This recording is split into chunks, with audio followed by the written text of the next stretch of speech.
ربی اعوذ بک من همزات الشیاطین و اعوذ بک ربی ان یحضرون۔ آج 25 اپریل 2025 درس قرآن کا سلسلہ سورۃ البقرہ کی آیت نمبر 188 سے لے کے چلتے ہیں۔ آیت نمبر 187 پر ہم نے پچھلے سیشن کے اندر بات کر لی تھی کہ الصیام یہ وہ تربیتی پروگرام ہے کہ جس کے ذریعے انسان اپنے آپ کو اللہ کی حدود سے تجاوز کرنے سے روک لیتا ہے، اور یہ الصیام یہ وہ ڈوز اینڈ ڈونٹس ہیں جو اللہ نے قرآن میں بتائے ہیں تاکہ لعلہم یتقون والا معاملہ ہو۔ پورا قرآن ہی اسی معاملے کو بیان کرنے کے لیے انسانوں کے سامنے پیش کیا گیا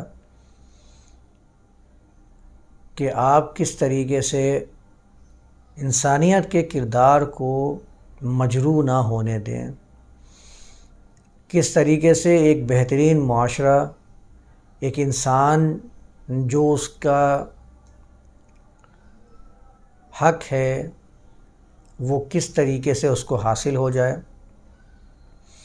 انسان اپنی قدر کو پہچان لے، انسان اور حیوان کے درمیان میں جو فرق ہے وہ واضح رہے، حیوانیت کے درجے پر انسان فائز نہ ہو۔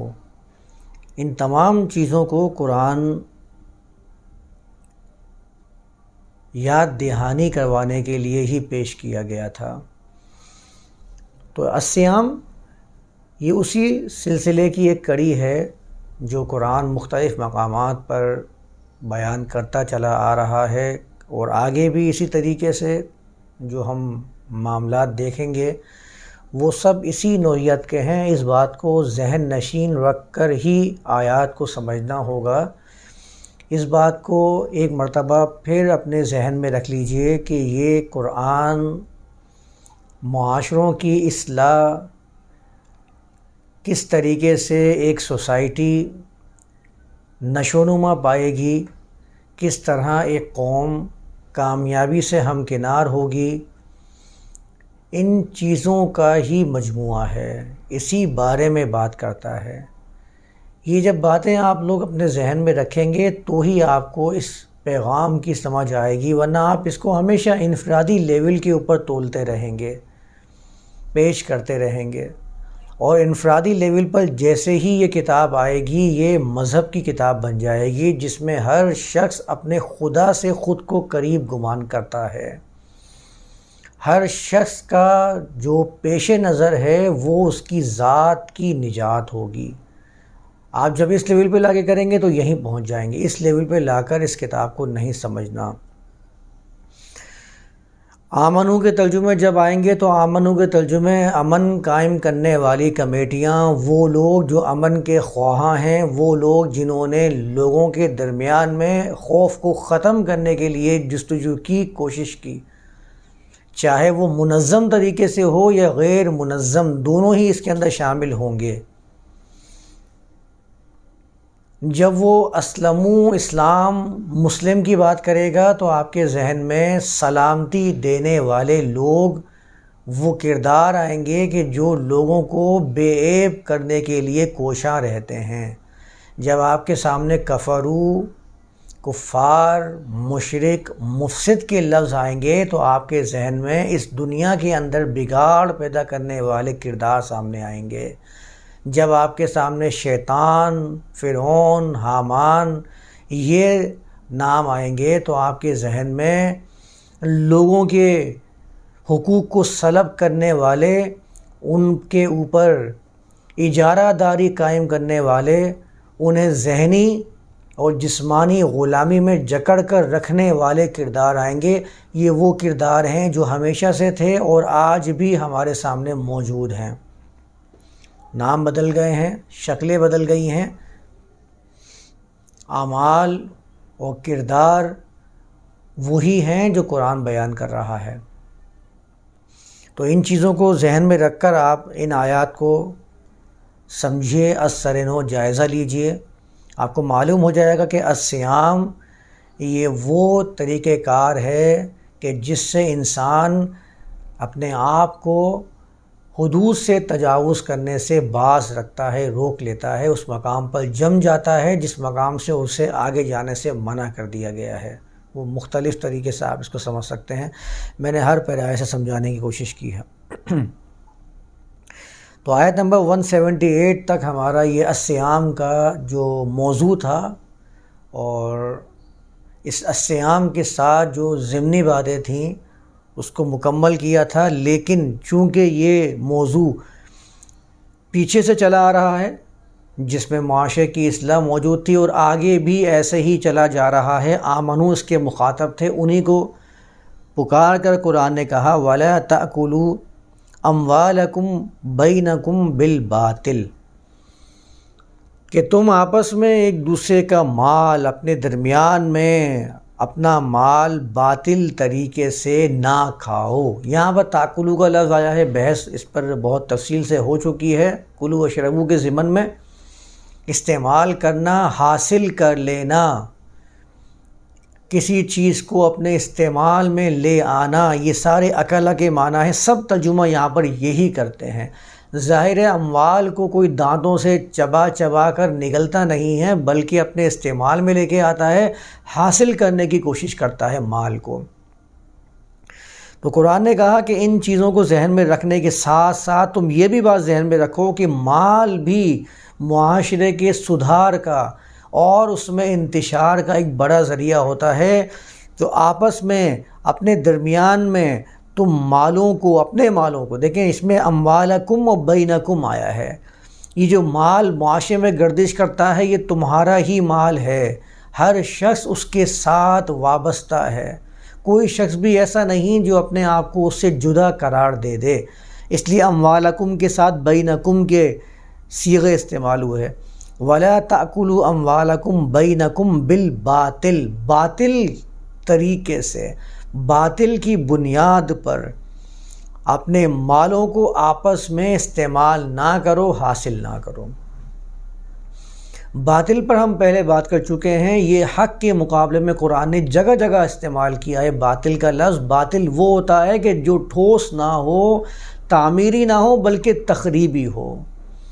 ہر وہ چیز جو اپنے وجود کو قائم نہ رکھ سکے بلکہ وجود کو بگاڑنے کا باعث ہو، اس کو عربی زبان میں اور قرآن کی اصطلاح میں باطل قرار دیا جاتا ہے، اور حق اس کے مقابلے میں وہ ہوتا ہے جو اپنے وجود کو ثابت کر لے، قائم رکھے اور تعمیری ہو، جس مقصد کے لیے وہ پیش کیا گیا ہو اس مقصد پر پورا پورا فٹ آنا چاہیے، اس کو حق کہتے ہیں۔ باطل کبھی پورا اتر ہی نہیں سکتا ہے۔ تو ہر وہ قسم جس میں یہ والی چیز، یہ والی نوعیت پائی جائے کہ اس میں انتشار، تخریب کاری یہ پائی جائے، وہ باطل ہے۔ اس اعتبار سے قرآن نے کہا کہ اس طریقے سے، باطل کے طریقے سے آپس میں ایک دوسرے کا مال نہ کھاؤ۔ ایک مقام پہ قرآن نے یا ایھا الذین آمنو کہہ کر یہی الفاظ بیان کیے ہیں، سورہ نساء کی آیات ہیں۔ یا ایھا الذین آمنو، اے وہ لوگوں جو معاشرے میں امن قائم کرتے ہو، جنہوں نے معاشرے میں امن قائم کیا، لا تأکلوا اموالکم بینکم بالباطل، آپس میں اپنے درمیان میں اپنے ہی مال کو باطل طریقے سے ہتھیانے کی کوشش نہ کرو۔ طریقہ بتا دیا، الا ان تکون تجارۃ عن تراض منکم، طریقہ کیا ہے؟ تجارت، تجارت کے ذریعے، وہ بھی تجارت بھی عن تراض ہونی چاہیے۔ تراض یعنی دونوں پارٹیوں کے مابین رضامندی کی بنیاد پر ہونے والا لین دین ہو، جس سے مال حاصل ہو، جس سے تعمیری کام ہو رہے ہوں، تعاون ہو رہا ہو ایک دوسرے کے ساتھ، رضامندی کی بنیاد پر۔ رضامندی کے بنیادی معنی کے اندر یہی چیز آتی ہے کہ جو جس کا متلاشی ہے اسے وہ چیز حاصل ہو جائے، اس کو رضامندی کہتے ہیں۔ تو اس طریقے سے تجارت اگر ہوتی ہے تو وہ تعمیری ہوتی ہے، لیکن اگر اس کے علاوہ کسی اور طریقے سے مال کو غصب کرنے کی کوشش کی جائے گی وہ تخریبی ہوگی، اس کو قرآن باطل کہتا ہے۔ اس میں بہت ساری چیزیں آ جائیں گی۔ آگے فرمایا وَتُدْلُو بِهَا إِلَى الْحُكَّامِ، تدلو ادلا سے ہے، ادلا عربی زبان کے اندر کسی ایسی چیز کو کہتے ہیں جس سے مطلوبہ چیز تک پہنچا جا سکے، جیسے دلوتن قرآن میں آئے نا فَأَدْلَى دلوا سورہ یوسف کے اندر، تو اس کا ترجمہ عام طور پر یہی ہوتا ہے کہ انہوں نے اپنے ڈول کو کنویں کے اندر لٹکایا۔ دلوتن ڈول کو کہا جاتا ہے عربی زبان کے اندر، اور اسی طریقے سے ہر اس چیز کو دلوا کہتے ہیں کہ جو کسی چیز تک مطلوبہ چیز تک پہنچنے کا ذریعہ ہو جائے۔ ڈول پانی تک پہنچ جاتا ہے، پانی کو حاصل کرنے کا ذریعہ ہوتا ہے، اس لیے دلوتن ڈول کو بھی کہہ دیتے ہیں، بالٹی کو کہہ دیتے ہیں، کنویں میں لٹکانے والی۔ تو ادلا جس سے ادلاؤن بنا ہے، اسی سے تدلو عربی زبان میں اس آیت کے اندر استعمال ہوا ہے، کسی تک رسائی حاصل کر لینا کسی ذریعے سے۔ ادلا المال الیہ، یعنی ادلا الیہ مالن جب کہا جاتا ہے عربی زبان میں، اس کا مطلب ہوتا ہے کسی کو اپنا مال پیش کر دینا۔ اب آپ دونوں طریقے سے اس کو آیت کو سمجھ لیجئے۔ پہلے طریقے کے اندر بات آئی تھی کہ آپس میں خود بھی ایک دوسرے کا مال باطل طریقے سے استعمال میں نہ لے کر آؤ۔ وَتُدْلُو بِهَا، یہاں پر واو آیا ہے تو اس میں جو لا تأکلوا شروع میں آیا تھا وہ لا اس واو کی وجہ سے تدلو کے اندر بھی شامل ہے، یعنی اس کا مطلب ہوگا اور نہیں تدلو کرو، ادلا کرو اس کے ذریعے، یعنی اس کو ذریعہ نہ بناؤ حکام تک پہنچنے کا، الی الحکام لِتَأْكُلُوا فَرِيقًا مِّنْ أَمْوَالِ النَّاسِ۔ اب یہاں پر جو مال کا کچھ حصہ ہوتا ہے اس کو فریق کے لفظ سے تعبیر کیا گیا ہے، فرق کا مطلب ہوتا ہے کسی چیز کو الگ کر کے رکھ دینا۔ میں نے کئی دفعہ بیان کیا ہے کہ فرق عربی زبان میں سر پہ نکالے جاتی ہے مانگ، جس میں ہر بال دوسرے بال سے جدا ہو جاتا ہے، تو درمیان میں جو مانگ ہوتی ہے اس کو فرق کہتے ہیں۔ اور فریق وہ ہوتا ہے کہ جو کسی سے الگ ہو جائے، اپنا الگ مقام بنا لے، اس کو فرق کہتے ہیں۔ اسی سے فرقہ بنا ہے، جو گروہ، پارٹی، جماعت کے لیے استعمال کیا جاتا ہے۔ گروہ، پارٹی اور جماعت جو بھی ہوتی ہے وہ اپنا الگ تشخص قائم رکھتی ہے، الگ ہو جاتی ہے کسی نہ کسی سے، اس لیے اس کو فرقہ کہتے ہیں۔ تو فرق عربی زبان کے اندر کہتے ہیں کسی چیز کا جدا ہو جانا، الگ ہو جانا، اپنا الگ مقام بنا لینا، اس تمام معنی فرق کے اندر آتے ہیں۔ یہاں لکھا ہے فریقاً من اموال الناس، لوگوں کے مال سے ایک حصہ جو الگ ہو چکا ہو، جس کا الگ سے ایک ٹارگیٹ ہو کہ یہ کسی چیز کے لیے استعمال کیا جائے گا۔ آپ کو معلوم ہے کہ ریاست کے اندر مختلف مال جمع ہوتے ہیں، پھر ان میں سے مال کی تقسیم کر دی جاتی ہے، یہ فلاں چیز کے لیے اتنا بجٹ ہے، اس کے لیے اتنا بجٹ ہے۔ اس بجٹ کے لیے عربی زبان میں فریقاً من اموال الناس آیا ہے، لوگوں کے مال میں سے جو بجٹ تیار ہوا ہے، پیسوں کا جو حصہ قرار تیار ہوا ہے کسی چیز میں استعمال کرنے کا، تو تم اس کو استعمال نہ کرو۔ یعنی کہ اس میں دو باتیں آ گئیں۔ پہلی بات، آپس میں ایک دوسرے کا مال باطل طریقے سے نہ کھاؤ۔ دوسرا، وَتُدْلُو بِهَا إِلَى الْحُكَّامِ، اس مال کے ذریعے حکام تک رسائی حاصل کر لو تاکہ وہ ذریعہ بھی اپنا لو لوگوں کا مال کھانے کا۔ دونوں طریقے آ گئے، یعنی ایک تو خود سے مال کھانا، اور دوسرا وہ لوگ جو فرما رواں ہیں، حکام ہیں، حاکم ہیں۔ حاکم کی جمع حکام آتی ہے، حکم تو کہتے ہیں عربی زبان کے اندر کسی کو چلانے کے لیے، کسی پہ قانون کا نفاذ کرنے کے لیے استعمال کیا جاتا ہے۔ حاکم ایسے ہی شخص کو کہتے ہیں۔ حکومت بھی اسی لیے استعمال ہوتا ہے کہ ہر شخص کو اس کا مقام روشناس کروانے والا ایک ادارہ، اس کو حکومت کہتے ہیں۔ تو حاکم یا حکام، حاکم کی جمع حکام آئی ہے، تو اب کیا ہے کہ اپنے مالوں کو ذریعہ بنا لیا جائے، حکام تک اس کو رسائی دے دی جائے، اور معاملہ کیا ہو تاکہ اس ذریعے سے بھی تم لوگوں کے مالوں سے حصے کو ہڑپ کر جاؤ، کھا جاؤ، استعمال کر لو۔ یہ دونوں طریقے قرآن نے اس آیت کے اندر منع فرما دیے ہیں۔ آپ ریاستی لیول پر رکھ کر دیکھ لیجئے، بات بالکل واضح ہو جائے گی کہ مال باطل طریقے سے کھانا کیا ہوتا ہے، اور اس کے بعد حکام تک پہنچ کر لوگوں کے مال کو بھی استعمال کر لینا کیا ہوتا ہے۔ اس میں بہت ساری تفاسیر، بہت سارے ترجمے لوگوں نے بیان کیے ہیں۔ رشوت کھا لینا، حکام تک رشوت پہنچا دینا تاکہ انصاف کی دھجیاں اڑا دی جائیں، یہ ساری کی ساری باتیں یہاں پر موجود ہیں۔ ساری کی ساری باتیں یہاں اس معنی میں لی جا سکتی ہیں، لیکن اس کا ایک اور پہلو بھی ہے جس کو ہمیں پیش نظر رکھنا ہے۔ وَلَا تَأْكُلُوا أَمْوَالَكُمْ بَيْنَكُمْ بِالْبَاطِلِ، آپس میں اپنا مال تخریب کاری کے لیے استعمال نہ کرو۔ آپ دیکھ لیجئے معاشرے کے اندر لوگ تخریب کاری کے لیے مال کو استعمال کر رہے ہوتے ہیں۔ کہیں پر فساد کروانا ہے، کچھ غنڈوں کو، کچھ بدماشوں کو، کچھ انتشار پسند طبقے کو مال دیا اور ان سے معاشرے کے اندر بگاڑ پیدا کروانا شروع کر دیا۔ جو مال بہتری میں استعمال ہونا تھا وہی مال فساد اور انتشار پھیلانے کے لیے استعمال کیا جا رہا ہے۔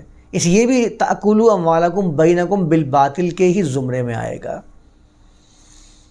آمنو اس میں مخاطب تھے کیونکہ واو اس جملے کو پیچھے سے جوڑ رہا ہے، یا ایھا الذین آمنوا کتب علیکم الصیام سے۔ تو وہ لوگ جو معاشرے میں امن کے ذمہ دار تھے ان کو حکم دیا جا رہا ہے کہ تمہارا کام یہ نہیں ہے کہ تم لوگوں کے مال ہڑپ کرنا شروع کر دو باطل طریقے سے، اس میں سب کے سب آ جائیں گے۔ جو امن کے ذمہ دار بنائے گئے تھے وہ سارے کے سارے اس کے اندر آ جائیں گے، جو باطل طریقے سے لوگوں کے مالوں کو اپنے استعمال میں لے کر آتے ہیں اور بڑی بڑی جائیدادیں بنا کر بیٹھ جاتے ہیں، اور جو عوام ہے وہ مر رہی ہوتی ہے، وہ سارے اس کے اندر آ جائیں گے۔ امن کے سارے ذمہ دار، ان کو حکم دیا جا رہا ہے اس قانون کی کتاب کے اندر کہ تمہارا کام یہ نہیں ہے، تمہارا کام کیا ہے؟ امن کو قائم کرنا تمہارا کام ہے۔ لوگوں کے مالوں کو باطل طریقے سے اپنے حصے میں لانا یہ تمہارا کام نہیں ہے، تم اس طریقے سے اس کام کو انجام ہرگز نہیں دو گے۔ وَتُدْلُوا بِهَا إِلَى الْحُكَّامِ، نہ تم یہ کام کرو گے کہ حکام کی طرف اس مال کو پہنچاؤ، کیونکہ ادلاء جو مال کے ساتھ آتا ہے اور الہ کا صلہ اس کے ساتھ استعمال ہوتا ہے تو اس کا مطلب مال کو پیش کرنا بھی ہوتا ہے۔ حکام کے زبان کو بند کرنے کا بہترین طریقہ کیا ہے؟ ان کے سامنے مال کو پیش کر دیا جائے۔ لِتَأْكُلُوا فَرِيقًا مِّنْ أَمْوَالِ النَّاسِ، تاکہ لوگوں کے مالوں میں سے جو فلاح و بہبود کا بجٹ رکھا گیا تھا وہ بجٹ بھی تم ہڑپ کر جاؤ۔ لِتَأْكُلُوا فَرِيقًا مِّنْ أَمْوَالِ النَّاسِ، آپ دیکھیں قرآن کہاں لے کے جا رہا ہے۔ رکھ کے دیکھ لیجئے آج کے معاشرے میں یہ قانون، یہ چیزیں آپ کو سامنے نظر نہیں آتی، یہ ساری چیزیں مشاہدے میں آنے والی ہیں۔ جو بھی اس کے خلاف عمل کر رہا ہوتا ہے آپ دیکھ لیجئے معاشرے میں اس کی وجہ سے انتشار برپا ہوتا ہے اور اس کے لیے دل میں محبت ختم ہو جاتی ہے لوگوں کے، عوام متنفر ہو جاتی ہے ایسے آمنو والوں سے، ایسے امن کے ذمہ داروں سے۔ اس میں سارے امن کے ذمہ دار، امن کی کمیٹیاں موجود ہیں جو معاشرے میں امن قائم کرنے کے ذمہ دار بنائے گئے تھے۔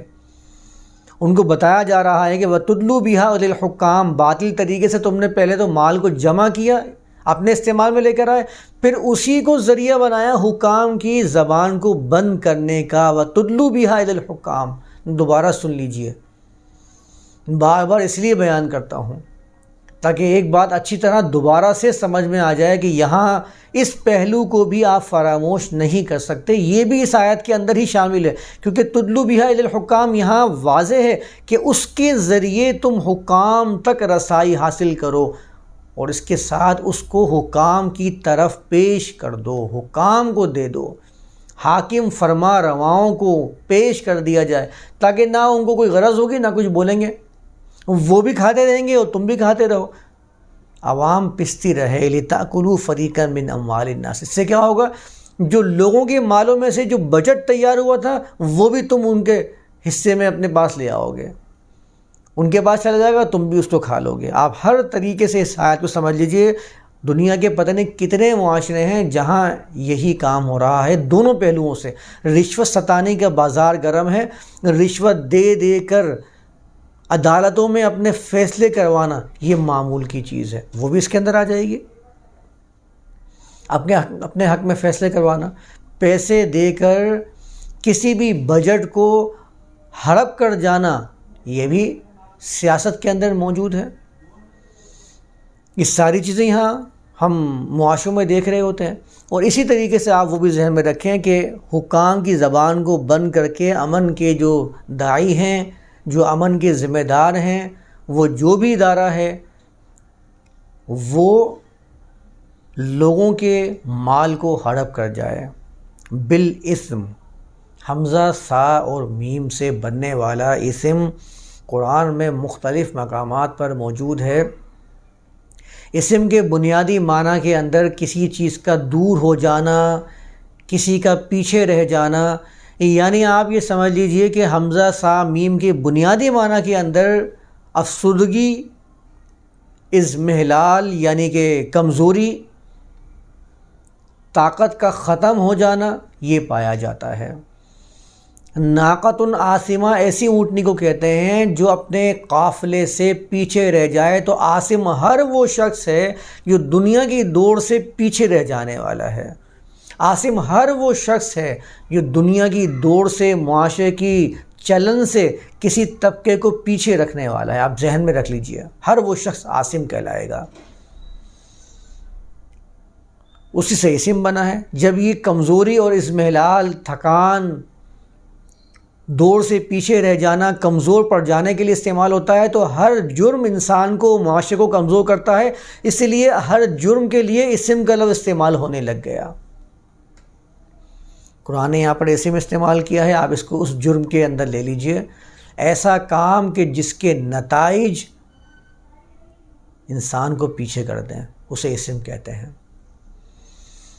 اسم کی بنیاد پر معاشرے کو پیچھے لے جانے کے سبب سے، معاشرے کو پیچھے لے جانے کی جستجو کے اندر یہ والا کام انجام دیا جائے، اس انٹینشن کے ساتھ یہ کام انجام دیا جائے کہ جس سے معاشرے کے طبقات پیچھے ہو جائیں، جس کے نتائج آ ہی نہ، سست روی کا شکار ہو جائیں۔ یہ سارے کے سارے معنی آپ اسی میں کر سکتے ہیں۔ دوبارہ سن لیجئے، تاکہ تم لوگوں کے مالوں میں سے بجٹ کھا جاؤ، ان کا حصہ کھا جاؤ، جو حصہ مختص کا وہ اپنے استعمال میں لے لو۔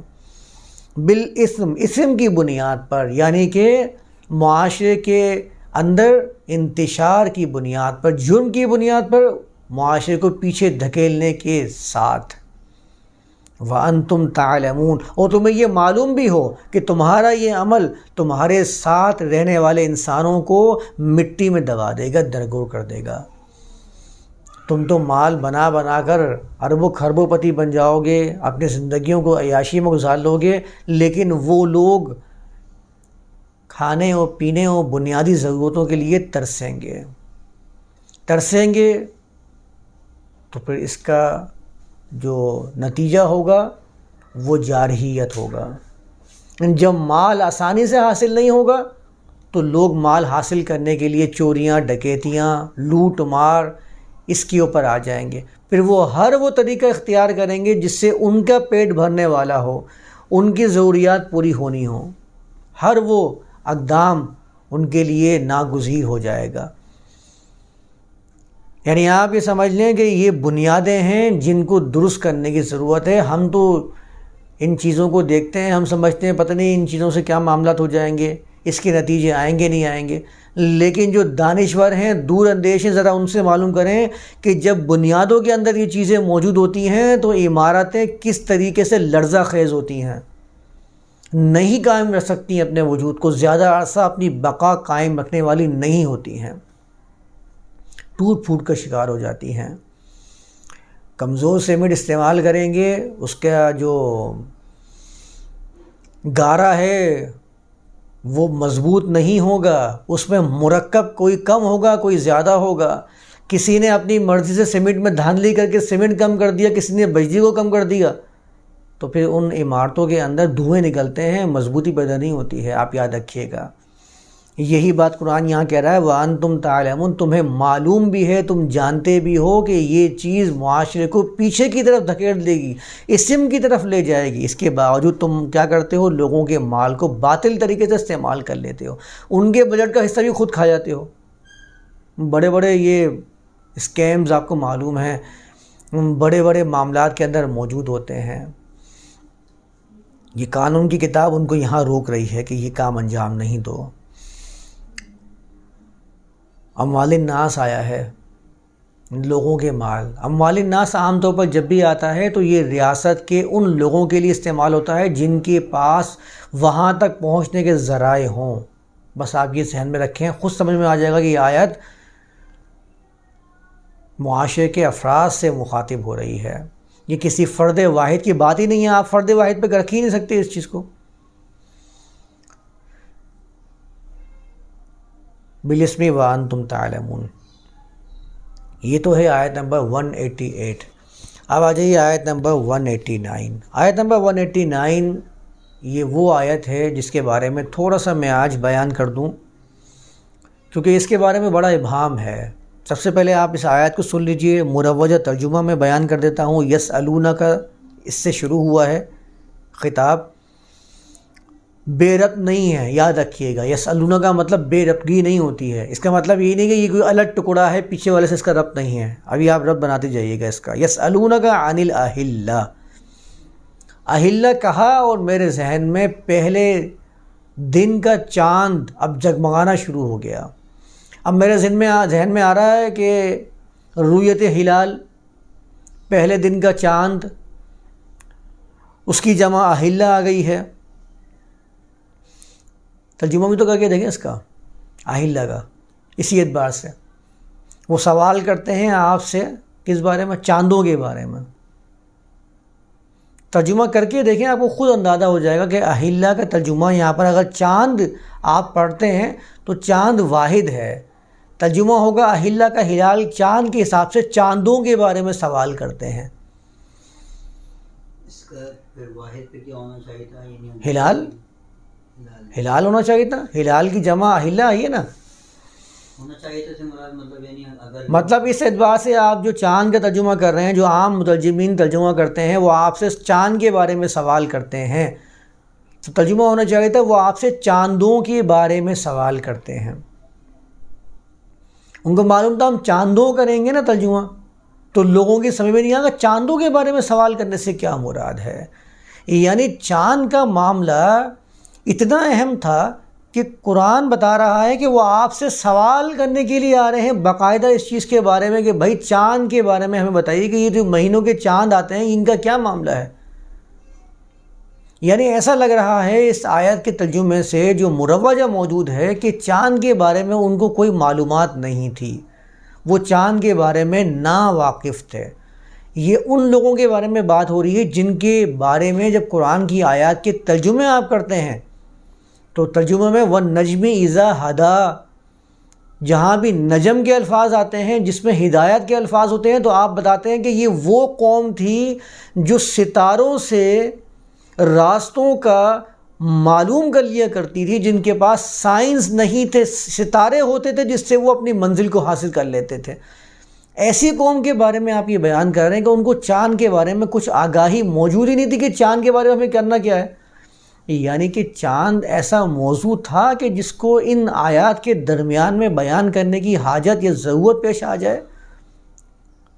کیسی بے ربطگی محسوس ہو رہی ہے نا اب کہ پیچھے سیام کا ذکر آ گیا، ایک ہی چیپٹر کے اندر سیام بھی آ گیا، سیام کے بیچ میں وقفہ کر کے اہلہ آ گیا، سیام کے بیچ میں وقفہ کر کے اس عبادی کے ساتھ وہ دعا والا مفہوم آ گیا جس کا کوئی ربط نہیں بن سکتا تھا آج تک مترجمین سے، اور درمیان میں اب یہ چاند کی بات آ گئی۔ اس کے بعد آگے چلیں گے تو کچھ اور بات کو بیان کر دیں گے، کہیں گے کہ یہ بھی ایکسٹرا قرآن نے بیان کیا ہے، اس کا ربط پیچھے سے نہیں ہے۔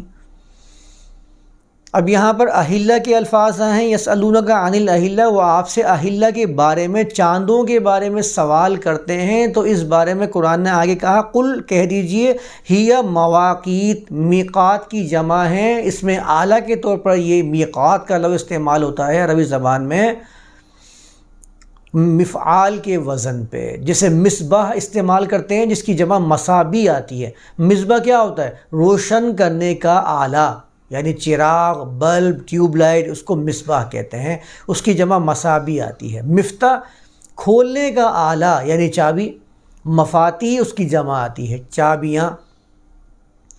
تو میقات وقت کا آلہ، گھڑی، جیسے آج ہمارے ہاں ٹول ہے وقت جاننے کا، کیلنڈر ہمارے ہاں ٹول ہے۔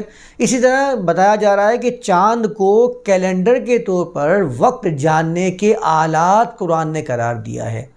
قل ہی مواقیت، وہ وقت جاننے کے آلات ہیں، کس کے لیے؟ للناس کے لیے اور حج کے لیے، لوگوں کے لیے اور حج کے لیے۔ اور باقی اس میں تو صرف حج کے لیے آیا ہے، ہمارے ہاں تو رمضان بھی چاند کے موافق رکھ کر جانا جاتا ہے کہ ہاں رمضان ہے یا نہیں، جو ہمارے ہاں رمضان کا مہینہ بیان کیا جاتا ہے، چاند کے طریقے سے اس کو جانا جاتا ہے نا۔ یہاں تو لکھا ہوا ہے قل ہی مواقیت للناس والحج، اتنا ہی لکھا ہے، اس سے زیادہ تو نہیں لکھا کہ وہ لوگوں کے لیے وقت جاننے کے آلات ہیں، اور حج کے لیے اور صیام کے لیے نہیں ہیں، رمضان کے لیے نہیں ہیں۔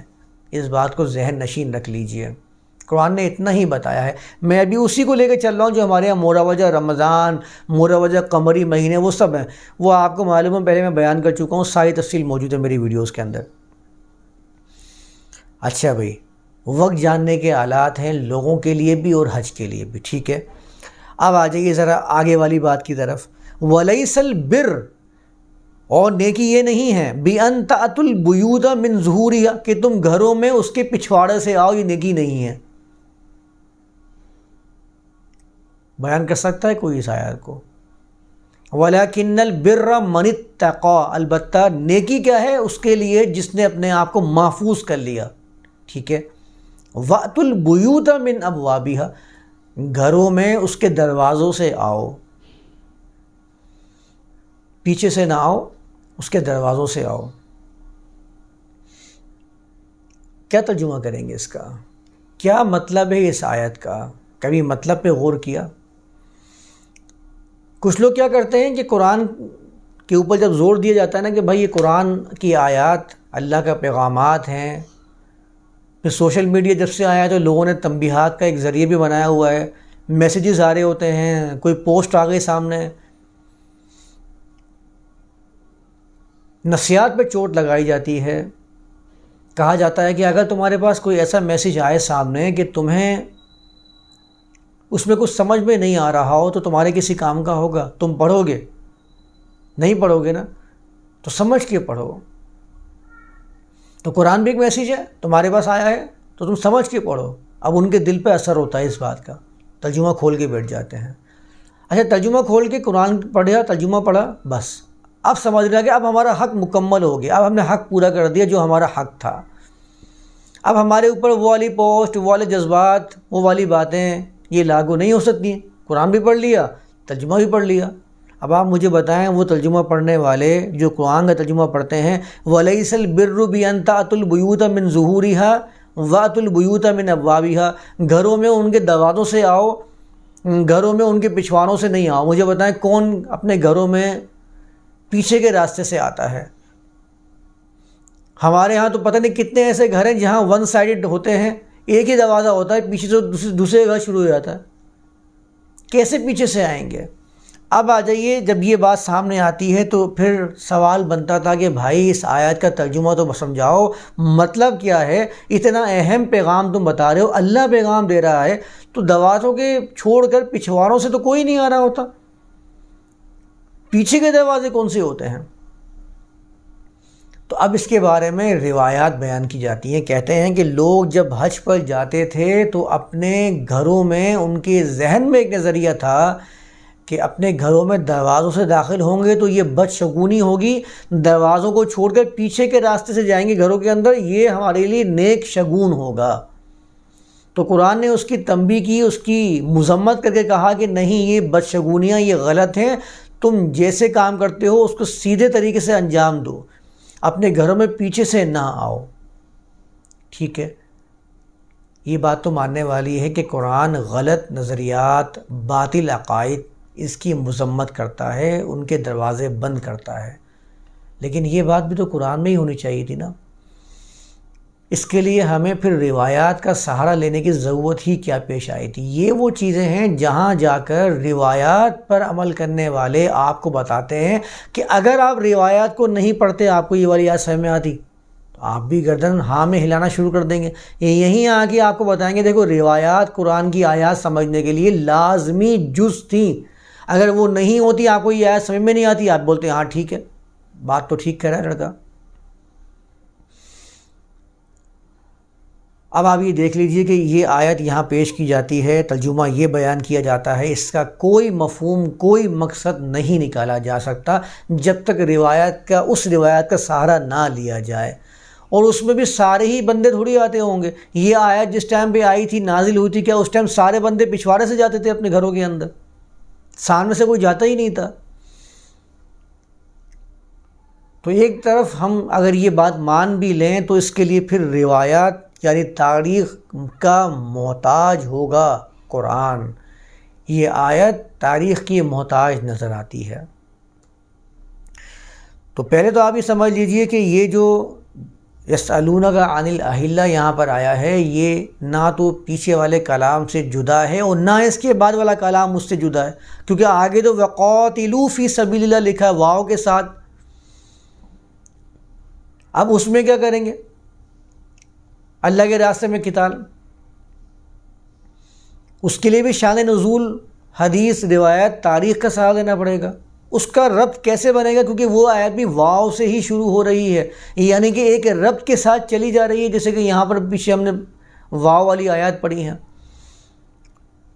اہلہ عربی زبان کے اندر ہلال کا جو لفظ آتا ہے، ہا لام لام، جب میں نے اس کا جائزہ لیا تھا تو عربی زبان میں ہا لام لام ہر چیز کی شدت کے لیے استعمال کیا جاتا ہے۔ آپ بس اس کو آسانی سے یاد رکھ لیجئے، ہمیشہ یاد رہے گا۔ قرآن میں یہ ہا لام لام سے ہی تو وما اہل بہ لغیر اللہ آیا ہے نا، وہاں کس نے چاند ترجمہ کیا ہے؟ اگر بھول گئے ہیں تو میں یاد کروا دیتا ہوں دوبارہ سے۔ قرآن نے کہا نا انما حرم علیکم المیتۃ، جو ہمارے ہاں 4 ممنوعات چیزوں کی حرمت پر آیت پیش کی جاتی ہے کہ اللہ نے صرف تمہارے اوپر مردار، والدم خون، ولحم الخنزیر خنزیر کا لحم، وما اہل بہ لغیر اللہ، اور غیر اللہ کے ساتھ پکارا گیا کھانا حرام قرار دیا ہے۔ یہاں پر اہلہ کا ترجمہ کسی نے چاند کا نمودار کیا جانا بیان نہیں کیا۔ یہاں پر ہلال اور اہلہ آیا تو فوراً سے چاند نظر آنا شروع ہو گیا۔ کیوں؟ جب وہاں پر بلند پکار کے لیے استعمال کیا گیا تھا تو یہاں پر بھی ہلال پکار کے لیے استعمال کیا جا سکتا تھا۔ بلند آواز کو بھی ہلال کہتے ہیں، جس کی جمع اہلہ آتی ہے۔ ذرا آپ ہلال کے ترجمے کھول کے پڑھنا شروع کریں، بوچھاڑ کے لیے استعمال کیا جاتا ہے، تڑا تڑ بارش، اس کے لیے بھی ہلال استعمال کیا جاتا ہے۔ ہا لام لام میں کسی چیز کا شدت سے ہونا پایا جاتا ہے، اس کو ذہن نشین رکھ لیجئے۔ حل الرجل جب کہتے ہیں عربی زبان کے اندر تو شادیانے بجانے کے لیے استعمال کیا جاتا ہے، خوشی میں بغلے بجانے کے لیے استعمال کیا جاتا ہے۔ کوئی شخص خوش ہو کر تعجب میں جھومنا شروع کر دے، تیز تیز ہنسنا شروع کر دے، بلند آواز سے چیخنا شروع کر دے، شدت آ رہی ہے نا اس کے اندر، اس کے لیے ہلال استعمال کیا جاتا ہے۔ حل الرغیف جب کہتے ہیں عربی زبان میں تو اس کا مطلب ہوتا ہے روٹی کو پتلا کر کے کھینچ کے لمبا کر دینا، یعنی اس کے سائز میں شدت پیدا کر دینا، اس کے لیے ہلال استعمال کیا جاتا ہے۔ انہلال استہلال عربی زبان کے اندر بارش کا بہت زیادہ برسنا اس معنی کے اندر آتا ہے، یہ سارے معنی ہلال کے اندر آتے ہیں۔ ہلال کے ایک معنی میں تیز بارش، موسم کی پہلی بارش بھی ہوتا ہے ہلال کا معنی۔ کسی نے کیا یسألونک عن الأہلہ، وہ ترجمہ کر دیں، وہ آپ سے بارشوں کے تیز ہونے کے بارے میں سوال کرتے ہیں۔ جب آپ چاندوں کے بارے میں سوال ترجمہ کر سکتے ہیں تو بارشوں کے تیز ہونے کے بارے میں سوال کیوں نہیں کر سکتے ترجمہ؟ جب ترجمے کے اندر تو یہ چیز موجود ہے، ہلال کا معنی تیز موسلادھار بارش کے ہیں، اگر میں ترجمہ کر دوں وہ سوال کرتے ہیں آپ سے تیز بارشوں کے بارے میں، کیا خیال ہے آپ صحیح مانیں گے؟ اور غلط ماننے کی وجہ، یعنی میں غلط ہوں اس ترجمے کے اندر، اس کی وجہ صرف ایک ہی ہو سکتی ہے کہ تمام مترجمین نے اہلہ کا ترجمہ چاند کیا ہے تو آپ بھی چاند کرنے پر مجبور ہیں، اس کے علاوہ کوئی چیز آپ ایکسیپٹ کر ہی نہیں پا رہے ہیں، ورنہ کیا وجہ ہو سکتی ہے؟ ابھی میں لغت میں المنجد میں جا کے دیکھیں، ہلال کا ترجمہ بوچھار اور تیز بارش کے لکھے ہوئے ہیں، جس کی جمع اہلہ ہے۔ لوگ یہ کہتے ہیں کہ مطلب آج تک کسی کو بھی نہیں پتہ چلا۔ یہی تو وجہ ہے جس کی وجہ سے میں ہلال اور اہلہ کا ترجمہ بارش نہیں کر رہا۔ اور ہلال کے ترجمے کے اندر جب میں چیک کر رہا تھا، عربی لغات کا جائزہ لے رہا تھا، پہلے دن کا چاند نہیں، 14ویں کا چاند بھی استعمال کیا ہوا ہے۔ بنیادی طور پر پہلے سے لے کر 30 تاریخ تک کا جو چاند ہوتا ہے اسے بھی ہلال کہتے ہیں، اور 26ویں اور 27ویں دن کا چاند اسے بھی ہلال کہتے ہیں۔ تو یہاں پر نئے چاند کا ہی استعمال کیوں؟ ڈوبتے ہوئے ختم ہونے والے چاند کو بھی ہم ہلال کہہ سکتے ہیں، وہ ترجمہ کیوں نہیں کیا؟ وہ ترجمہ بھی کیا جا سکتا ہے۔ مطلب میں تو آپ کو سارے پیرائے بتا رہا ہوں کہ اہلہ کے یہ پیرائے موجود ہیں، یہ ترجمے موجود ہیں۔ جب چاند کے ترجمہ کرنے سے بات ثابت نہیں ہو رہی ہے، بات با مقصد نہیں بن رہی ہے، تو میں اگر اس کو نئے دن کی یا مہینے کی یا سال کی یا موسم کی نئی بارش ترجمہ کر دوں، با مقصد تو وہ بھی نہیں ہوگی۔ یعنی مقصد دونوں کے اندر موجود نہیں ہے، اس حساب سے دونوں ترجمے ایک ہی لیول پہ آ جائیں گے۔ فرق صرف تسلیم کرنے کا اور انکار کرنے کا ہے، اور انکار کرنے کے لیے ہمارے پاس صرف کیا ہے؟ پچھلوں کی معلومات، پہلے کی معلومات، اس کی بنا پر میں کسی بھی چیز کا انکار کر دیتا ہوں۔ اس کے علاوہ تو کوئی ٹھوس دلیل نہیں ہے۔ ترجمے کے اندر تو یہ رعایت موجود ہے۔ تو ہلال کے اندر سب سے پہلے آپ سمجھ لیں کہ ہا لام لام، اس میں کسی بھی چیز کی شدت پائی جاتی ہے، بلند آواز، وما اہل بہ لغیر اللہ، اللہ کے غیر کے لیے آواز کو بلند کر دیا جائے، ترجمہ یہی کرتے ہیں نا، چیخا جائے۔ اور ہلال نئے چاند کو بھی اس لیے کہتے ہیں کیونکہ لوگ اس کو دیکھ کر چیخا کرتے تھے، بلند آواز سے کسی کو پیغام دیا کرتے تھے، یا ڈوبتا ہوا چاند 26واں 27واں وہ دیکھ کر بھی لوگ آواز سے کسی کو پکار لیا کرتے تھے، کیونکہ اس زمانے میں ان کے پاس چاند ذریعہ تھا مہینے کے ختم ہونے شروع ہونے کا، جو میں نے ذکر کیا تھا پہلے بھی، آسان طریقہ تھا پکار کے کسی کو آگاہ کر دینا۔ ابھی موسم کی نئی بارش ہوتی ہے، ہم لوگ کیا کرتے ہیں؟ ہمارا ریئیکشن کیا ہوتا ہے؟ ہم کیسے بھاگے چلے جاتے ہیں، چلو بھائی موسم کی پہلی بارش ہوئی ہے، سب جھومنا شروع کر دیتے ہیں، سب تیز آواز سے ایک دوسرے کو پکارنا شروع کر دیتے ہیں کہ آؤ بارش ہوئی ہے۔ اس لیے ہلال بارش کو بھی کہتے ہیں، تیز بارش کو، موسلادھار بارش کو۔ تیز و موسلادھار اس لیے کہہ رہا ہوں کیونکہ ہلال کے اندر شدت کا معنی ہر لفظ میں، ہر معنی میں پایا جاتا ہے۔ یہ ہلال کے بنیادی معنی میں آتا ہے۔ اہلہ تیز آوازوں کو کہتے ہیں، یہ آوازیں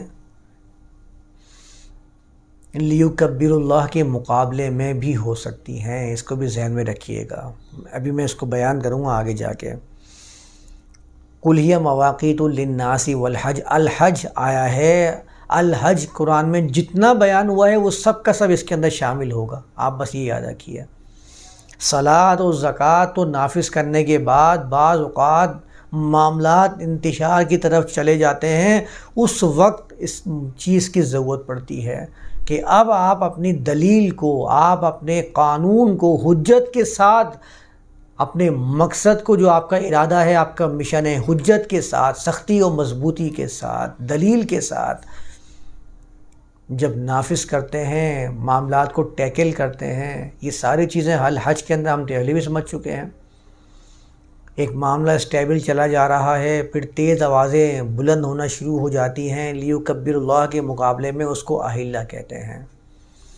جب انتشار کی ایسی آوازیں، بلند آوازیں معاشروں کے اندر بلند ہونا شروع ہو جائیں، اب اس کے بارے میں کیا حکمت عملی اپنائی جائے گی، یہ بات قرآن کہہ رہا ہے کہ تم سے سوال کریں گے۔ یسألونک عن الأہلہ، اب معاشرے میں انتشار بڑھتا چلا جا رہا ہے، آوازیں بلند ہوتی جا رہی ہیں، اب کیا کیا جائے گا؟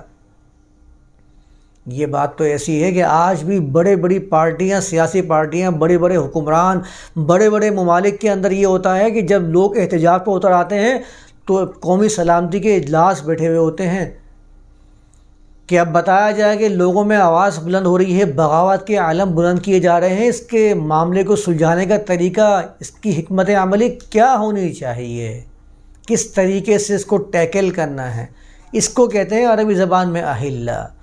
اور یہ ہمیشہ جب ہوتا ہے جب لیکبر اللہ کے مقابلے میں، یہ اسی کا ایک حصہ ہے لیکبر اللہ کا، تم اللہ کو بڑا کرو، بغاوتیں بلند ہونا شروع ہو جائیں گی۔ اور یہ تو میں ایک قوم کے، ایک معاشرے کے حساب سے بتا رہا ہوں، یہ تو دنیا کے لیول پہ قرآن بتا رہا ہے کہ انسانیت میں ایسی آوازیں بلند ہوں تو پھر کیا کرنا چاہیے۔ قل ہی مواقیت للناس والحج، اب یہ الارمنگ کنڈیشن ہے، یہ آپ کے لیے الارمنگ معاملہ ہے۔ مواقیت کہتے ہی ایسے معاملے کو ہیں، زمانے کو ہیں جس میں انسان کو الرٹ ہو جانا ہے، یہ مقررہ حدود ہیں، یہ پیمانے ہیں، اس ٹائم پہ لوگوں کو جاگ جانا چاہیے، انسانوں کے لیے ہیں یہ پیمانے ہیں، یہ الارم ہیں جس سے لوگوں کو اب اپنی روش کو چھوڑ کر تھوڑی الگ حکمت عملی اپنا لینی چاہیے۔ والحج، اور جو نفاذ کر رہے تھے اب اس نفاذ کے اندر حجت سے، قوت سے معاملات کو ٹیکل کرنے کی ضرورت ہے۔ اب اس الحج کے اندر جتنی چیزیں گزری ہیں یا آئیں گی، الحج کے بارے میں قرآن میں جو چیزیں الحج میں آئی ہیں، فلا رفث ولا فسوق ولا جدال فی الحج، حج کے معاملے میں اب تمہارا کام ٹیکل کرنے کا نہ رفث والا ہو، کسی کی ہیوملیشن نہیں ہونی چاہیے، انسانیت کے مرتبے سے کسی کو گرانا بھی نہیں ہے، ولا فسوق، نہ ہی کسی کو اپنے ساتھ سے جدا کرنا ہے، ولا جدال، اور نہ ہی جدل والی کنڈیشن آنی چاہیے، ایسے ٹیکل کرنا ہے آپ کو، وہ ساری چیزیں اب الحج کے اندر شامل ہو جائیں گی۔ یہ قرآن کہہ رہا ہے یسألونک عن الأہلہ کہہ کر، قل ہی مواقیت للناس والحج، یہ مقررہ پیمانے، مقررہ حدودیں ہیں، یہ وہ ٹولز ہیں، یہ وہ الارمنگ سچویشنز ہیں، یہ وہ پیمانے ہیں انسانوں کے لیے اہلہ والے، جس میں انسانوں کو الرٹ ہو جانا ہے اور الحج والا معاملہ انجام دینا ہے۔